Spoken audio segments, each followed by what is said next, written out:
Pizza মানেই কি শুধু চিজ চিকেন আর ব্রেড? আজ আমি দেখাবো একদম আলাদা হেলদি এবং সুস্বাদু গ্রিন পিস পিৎজা। চলো তাহলে রেসিপিটা এবার শুরু করি। এর জন্য আমি 200 গ্রাম গ্রিন পিস নিয়ে নিয়েছি। এবার এটাকে অন্য একটা পাত্রে আমি ঢেলে নিয়েছি। আরেকটা পাত্রের মধ্যে আমি জল দিয়ে সেই জলের মধ্যে গ্রিন পিস গুলোকে দিয়ে এটাকে 5 থেকে 7 মিনিটের জন্য লো টু মিডিয়াম ফ্লেমে আমি ফুটতে দেবো। এর জন্য আমি ঢাকনাটা ঢাকা দিয়ে দিলাম। 5 মিনিট পরে আমি ঢাকনাটা খুলে নেব। গ্রিন পিসে থাকা ভিটামিন এ সি কে রোগ প্রতিরোধ ক্ষমতা বাড়ায়। 5 থেকে 7 মিনিট পর তোমরা দেখছো কড়াইশুঁটিগুলো আমাদের অলরেডি বয়েলড হয়ে গেছে, খুব বেশি সময় লাগে না। এবার জলটাকে একটা চাটনির সাহায্যে ড্রেন আউট করে নেব এবং কড়াইশুঁটিগুলোকে অন্য একটা পাত্রের মধ্যে আমি জল ঝরিয়ে রেখে দেব। এবার এর মধ্যে আমি দেব কিছু উপকরণ, যেটা হচ্ছে 2টো ডিম আমি এর মধ্যে ফাটিয়ে দিয়ে দেব। এখানে দিয়ে দেব স্বাদ মতো নুন এবং দিয়ে দেব গোলমরিচ পাউডার। দিয়ে সবকিছু একসাথে খুব ভালো মতো আমি মিশিয়ে নেব। সবকিছু একসাথে ভালো মতো মিশিয়ে নেওয়ার পর আমি এটাকে কিছুক্ষণের জন্য এক সাইডে রেখে দেব। এবার সসেজগুলোকে আমি পাতলা পাতলা করে কেটে নেব, যাতে পিৎজার শেষ ভাগে আমি এটা দিয়ে দিতে পারি। এখানে আমি পিৎজাতে ভেজিটেবলস হিসেবে টমেটো দিচ্ছি, তোমরা আরো কিছু ভেজিটেবল অ্যাড করতে পারো। টমেটোগুলোকে পাতলা পাতলা সাইজ করে কেটে নিয়েছি।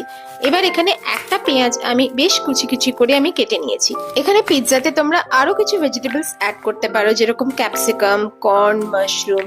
আমি এখানে শুধু টমেটো এবং পেঁয়াজটাই ব্যবহার করেছি। পেঁয়াজগুলোকে পাতলা পাতলা করে কুচিয়ে কেটে নেওয়ার পর পেঁয়াজগুলোকে আমি গ্রিন পিস আর ডিম যেটা আমি গুলে রেখেছিলাম তার মধ্যে দিয়ে দিয়েছি এবং সবকিছু একসাথে খুব ভালো মতো আমি মিশিয়ে নিয়েছি।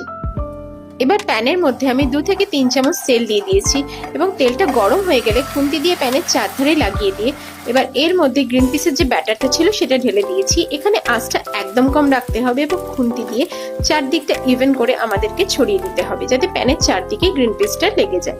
এবার এটাকে 5 থেকে 7 মিনিটের জন্য কম আঁচে এটাকে ঢাকা দিয়ে আমাদেরকে হতে দিতে হবে। ঠিক 5 থেকে 7 মিনিট পর আমরা দেখে নেব এটা কিরকম হয়েছে। তোমরা দেখতে পাচ্ছ যে একটা পিঠ হয়ে গেছে, গোল্ডেন ব্রাউন হয়ে গেছে। এবার প্লেট দিয়ে উল্টে আমি অপর পিঠটাকে আমি এটা হতে দেব। তোমরা এখানে দেখতে পাচ্ছ যে আমি কিছুটা চিজ গ্রেট করে নিয়েছি। এখানে 60 গ্রাম চিজ আমি গ্রেট করে নিয়েছি। এবার একটা পিঠ হয়ে গেলে অপর পিঠটা খুন্তি দিয়ে চেপে চেপে আমি 5 থেকে 7 মিনিটের জন্য কম আছে একই রকম ভাবে হতে দেব। 5 থেকে 7 মিনিট পর আমি এর মধ্যে কেটে রাখা সসেজগুলো দিয়ে দেব এবং কেটে রাখা স্লাইস করা টমেটো দিয়ে দেব এবং যে আমি চিজটা গ্রেট করে রেখেছিলাম 60 গ্রাম চিজ, সেটা পুরোটাই দিয়ে দেব।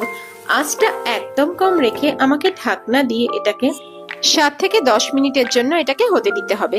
7-10 মিনিট পর ঢাকনাটা খুললে তোমরা দেখতে পাচ্ছ যে উপরে চিজগুলো মেল্ট হয়ে গেছে, তখনই বুঝতে পারবে আমাদের পিৎজাটা রেডি হয়ে গেছে। এটা নিয়ে নেব পরিবেশনের জন্য। এর মধ্যে চাইলে তোমরা এবার একটু অরিগানো বা চিলি ফ্লেক্সও দিয়ে দিতে পারো। এটার একটা উপকারিতা হলো এটা প্রোটিন ও ফাইবারে ভরপুর, যা হজমে সাহায্য করে।